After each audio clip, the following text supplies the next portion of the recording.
একই ছাদের নিচে বিএনপির তৃণমূল পর্যায়ে যারা লড়বেন 4 জন এক ছাদের নিচে, এটি একটি অদ্ভুত ব্যাপার মনে হয়েছে। দর্শক, আমরা ঠিক এই মুহূর্তে রয়েছি মংলা পৌরসভায়। সেখানে তৃণমূল পর্যায়ে এই প্রথমবারের মতো অনুষ্ঠিত হতে যাচ্ছে বিএনপির নির্বাচন, যেখানে সভাপতি, সাধারণ সম্পাদক এবং সাংগঠনিক পর্যায়ে এই নির্বাচন অনুষ্ঠিত হবে। আমার পিছনে যারা রয়েছেন এরা এনারা পদপ্রার্থী এবং প্রত্যেকে এই প্রথমবারের মতো তৃণমূল পর্যায়ের যে বিএনপির সাংগঠনিক পর্যায়ের নির্বাচন সেটি হচ্ছে, এবং পাশাপাশি যারা সদস্য রয়েছেন তাদের ভোটেই নির্বাচিত হবে সভাপতি, সাধারণ সম্পাদক এবং সাংগঠনিক পর্যায়ের নির্বাচিত কর্মীরা। আমরা তো সবসময় দেখেছি মনোনয়ন পেয়ে বা মনোনীত প্রার্থী হিসাবে একজনকে সিলেকশন করা হতো, তবে এবারের পর্যায়টা আমরা অনেকাংশে সারা বাংলাদেশেই ভিন্ন দেখেছি। বিএনপির এই উদ্যোগকে আপনারা কিভাবে দেখছেন, এবং আপনি যদি নির্বাচিত হন সেক্ষেত্রে আপনি কি প্রতিশ্রুতি দিচ্ছেন? ধন্যবাদ কালের কণ্ঠ।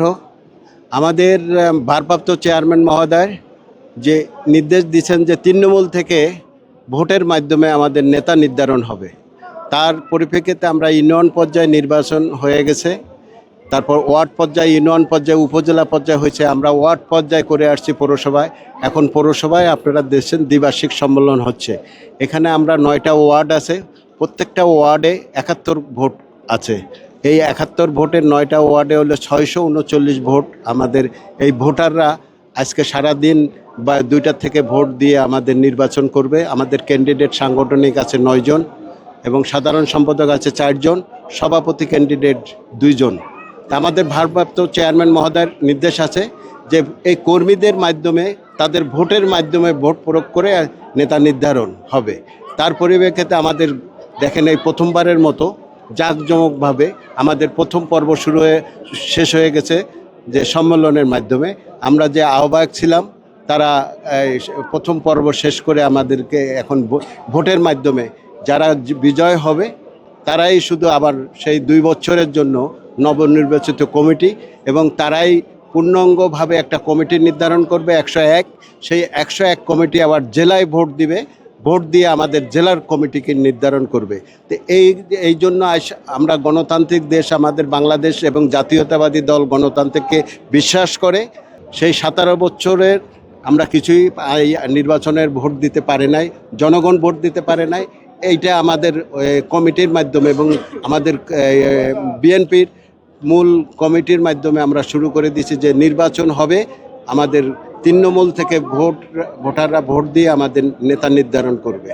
ধন্যবাদ। দর্শক, আমরা একটা অদ্ভুত জিনিস লক্ষ্য করেছি। তারা যেমনটি বলছেন যে গণতন্ত্রের যে চর্চা যেটি ছিল না বিগত দিনে, সেই চর্চাটা আসলে তারা এই তৃণমূল পর্যায় থেকে আসলে তুলে ধরছেন, গড়ে তুলছেন, সেই আদর্শ আসলে লালন করছেন। সেই কথাই বলছিলেন যিনি সভাপতি প্রার্থী রয়েছে। আমি একটু এখানে আরও একটি বিষয়, অদ্ভুত বিষয় আমরা লক্ষ্য করেছি যে একই ছাদের নিচে বিএনপির তৃণমূল পর্যায়ে যারা লড়বেন 4 জন এক ছাদের নিচে, এটি একটি অদ্ভুত ব্যাপার মনে হয়েছে। আমরা বিভিন্ন জায়গায় নির্বাচন মানেই একজন আরেকজনের প্রতিদ্বন্দ্বী নিজেকে সেই রোষানলে ফেলেন, কিন্তু সেই দৃশ্য কিন্তু আমরা পুরোপুরি ভিন্ন দেখেছি। অর্থাৎ বিএনপির তৃণমূল পর্যায়ের যে নির্বাচন, এটি ভিন্ন অঙ্গিকে ভিন্নভাবে একটি মেসেজ আসলে সারা বাংলাদেশে প্রেরণ করছে। সেই দৃশ্যই আমরা মংলাবাসীর কাছে থেকে দেখতে পাচ্ছি। আমরা দেখেছি আমাদের প্রাণপ্রিয় নেতা জনাব জুলফিকার আলীর নেতৃত্বে বাংলা পৌর বিএনপি আমরা একতাবদ্ধ আছি, এবং তার সম্পূর্ণ তত্ত্বাবধানে আজকের এই মানে আজকের যে কাউন্সিল, এটা আমরা স্বতঃস্ফূর্তভাবে আমরা সকল প্রার্থী একসঙ্গে একই স্টেজে, বিশেষ করে এটা মোংলার প্রেক্ষাপটে সমগ্র বাংলাদেশের প্রেক্ষাপটে একটা দৃশ্যমান যে আমরা যত প্রার্থী এখানে আছি, সভাপতি, সম্পাদক এবং সাংগঠনিক সম্পাদক সহ যত প্রার্থী, আমরা একই মঞ্চে, আমরা আমাদের প্রাণপ্রিয় নেতা জনাব জুলফিকার আলী সাহেবের নেতৃত্বে আমরা কিন্তু একই মঞ্চে বক্তব্য দিয়েছি এবং সাধারণ ভোটারদের কাছে আমরা কিন্তু ভোট চাইছি। এটাই হচ্ছে যে আমার। এবার আপনার কাছে একটু যেতে চাই, আপনারা 4 জন লড়ছেন একই পদে, যদি আপনি সেক্ষেত্রে নির্বাচিত না হন, আপনারা তাহলে আপনারা আসলে সেই অবস্থান থেকে কোন অবস্থানে থাকবেন সেটি একটু স্পষ্ট করবেন। আমরা জাতীয়তাবাদী আন্দোলন করি।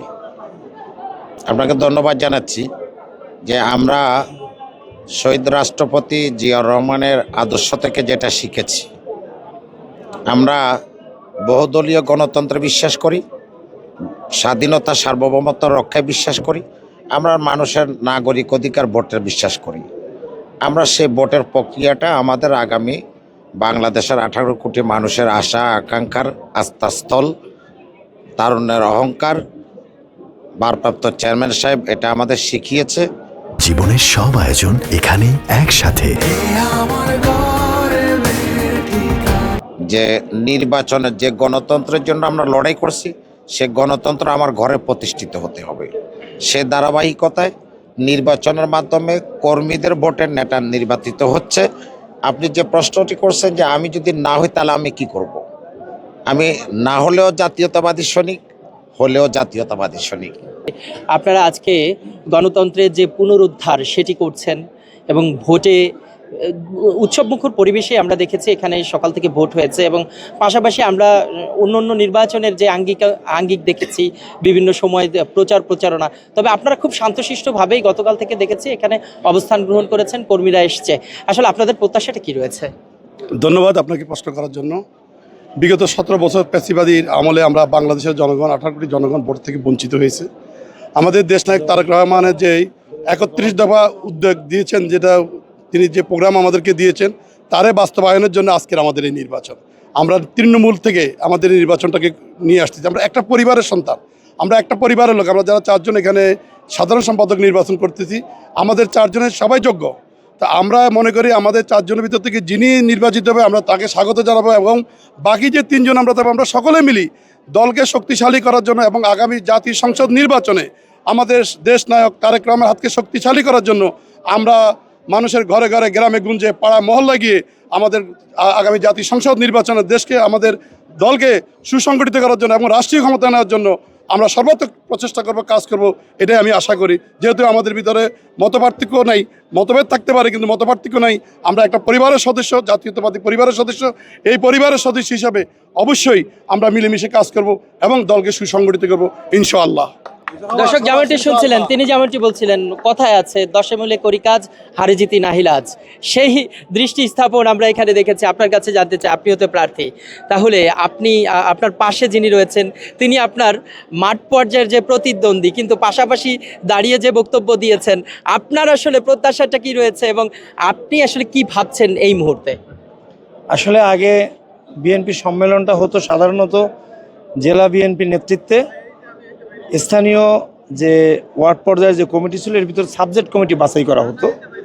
দ্যাট ইজ ওয়ার্ডের সভাপতি, সাধারণ সম্পাদক, তাদের মতামতের ভিত্তিতেই পৌর কমিটি হতো, থানা কমিটি হতো, এবং এটিও একটি গণতান্ত্রিক পন্থা ছিল।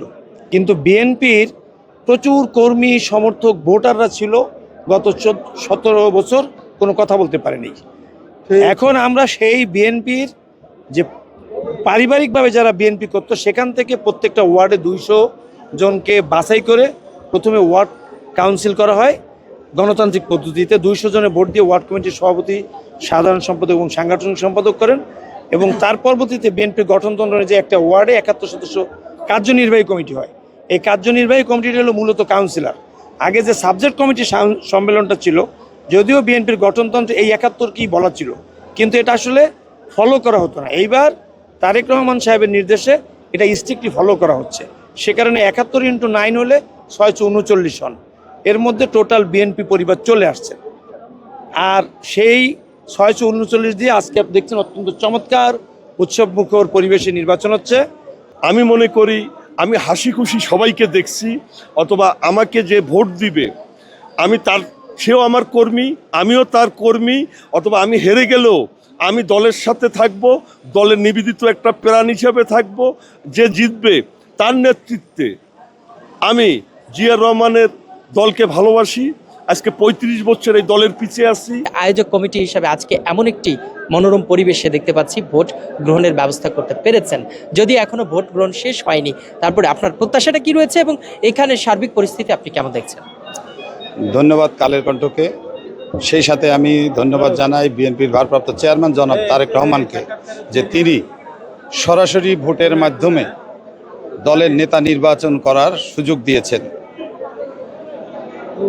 আমরা ওয়ার্ড থেকে সদস্য সংগ্রহ করেছি। প্রথমে আমরা দায়িত্বে আছি কামরুল ইসলাম গোরা, আমি মরিনুল ইসলাম খান, নাসির আহমেদ মালেক, শাহেদ আলী রবি, আমরা এখানে দায়িত্ব পালন করেছি। যদিও আমাদের বাড়ি আসলে এইখানে না, আমরা বাগেরহাট 2-এর বাসিন্দা, এটা হচ্ছে বাগেরহাট 3। অধিকতর স্বচ্ছতার জন্যই আমরা যে এলাকার যে বিএনপির জেলার নেতা আমরা পরিবর্তন করে অন্য এলাকায় আমরা কাজ করছি, যে এখানে স্বচ্ছতা যাতে থাকে, নিয়ম মতো এবং সঠিকভাবে আমরা কাজ করতে পারি। এখানে কোনো আমরা কোনো পার্সিয়ালিটি না করি। এজন্য এই ব্যবস্থা আমরা যখন জেলায় মিটিং করেছি সাংগঠনিক টিমের সাথে, তখন আমরা সেইভাবেই ঠিক করে নিয়েছি। আমরা ইতিমধ্যে 60টা উপজেলা এবং পৌরসভা মিলে সম্পন্ন হয়েছে, ওয়ার্ড ইউনিয়ন সম্পন্ন হয়েছে, শান্তিপূর্ণভাবে সবখানেই ভোট এবং নির্বাচন হয়েছে। প্রত্যক্ষ ভোটের মাধ্যমে এই আয়োজনে সবাই খুশি।